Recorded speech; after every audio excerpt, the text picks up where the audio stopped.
Friend, আমি সায়ন্তিকা বিশ্বাস। Welcome to my channel. তো আজকে আমি বানাবো ম্যাগির পকোড়া। তো এইটা বানানোর জন্য কি কি উপকরণ লাগে তো চলো তোমাদের দেখিয়ে দিই। তো এখানে এটা বানানোর জন্য লাগবে সেদ্ধ করা ম্যাগি, লাগবে একটা টমেটো কুচি, মানে একটা টমেটো ভালো করে কুচি করে নিতে হবে, সেদ্ধ করা আলু, লঙ্কা কুচি, একটা পেঁয়াজ কুচি, আর এই যে একটা ডিম ফাটিয়ে নিয়েছি। আর লাগবে এখানে টোস্টটাকে ভালো করে গুঁড়ো করে নিয়েছি। চলো শুরু করা। ধনে পাতা থাকলে বেশ ভালো লাগে, কিন্তু যেহেতু এই সিজনে ধনে পাতা পাওয়া যায় না তাই দিতে পারছি না।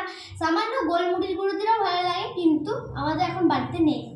চলো, সামান্য পরিমাণ তেল দিয়ে দিয়েছি। তেলটা এবার এটাতে এই যে গোটা জিরে দিয়ে দেবো, কিছু গোটা জিরে দিয়ে দেবো। বন্ধুরা, পেঁয়াজটা ভাজা ভাজা হয়ে গেছে, এবার এখানে টমেটোগুলো দিয়ে দেবো।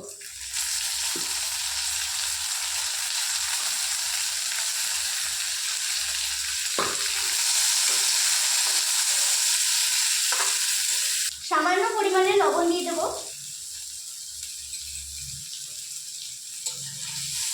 বন্ধুরা, খুব কম পরিমাণে আদা ভাজা এবার দিয়ে দিলাম। একটুকু সামান্য পরিমাণ মিট মশলা দিলাম, তাতে এটা মাংসের মতো টেস্টটা আসবে। দিয়ে দেবো এই যে ম্যাগিটা দিয়ে দেবো।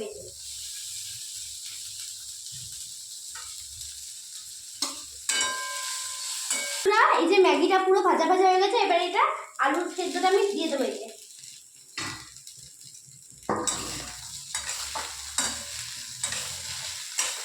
ভালো করে নাড়তে থাকবো, সব মিশে যায়। তো ভাজা হয়ে গেছে, এবার এটা আমি ডো বানিয়ে দেবো। এই যে এরকম ভাবে ডো গুলো বানিয়েছি, এবারে এগুলো কোটিং করে নেব।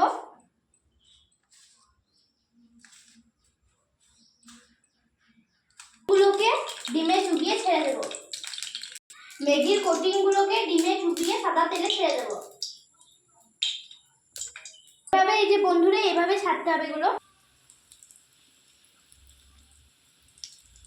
বন্ধুরা দেখুন, এখানে আমাদের এগুলো কড়া কড়া করে ভাজা হচ্ছে। এই যে ভালো করে ভেজে নেবে এগুলো। এই যে বন্ধুরা দেখুন, আমাদের পুরো ভাজা হয়ে গেছে, এবার এগুলো তুলে নেব।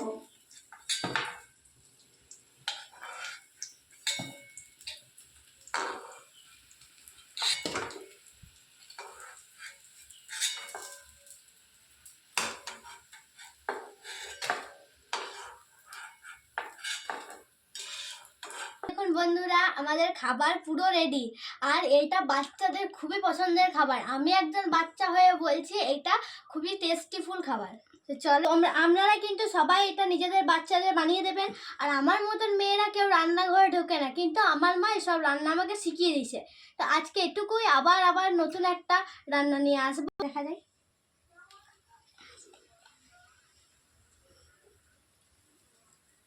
দারুণ হয়েছে, তোমরা কিন্তু সবাই এটা টেস্ট করবে। খুব সুন্দর হয়েছে খেতে, তোমরা কিন্তু সবাই এটা ট্রাই করবে। তো আজকে এটুকুই, বাই বাই। আবার একটা নতুন রান্নার রেসিপি নিয়ে তোমাদের কাছে হাজির হবো।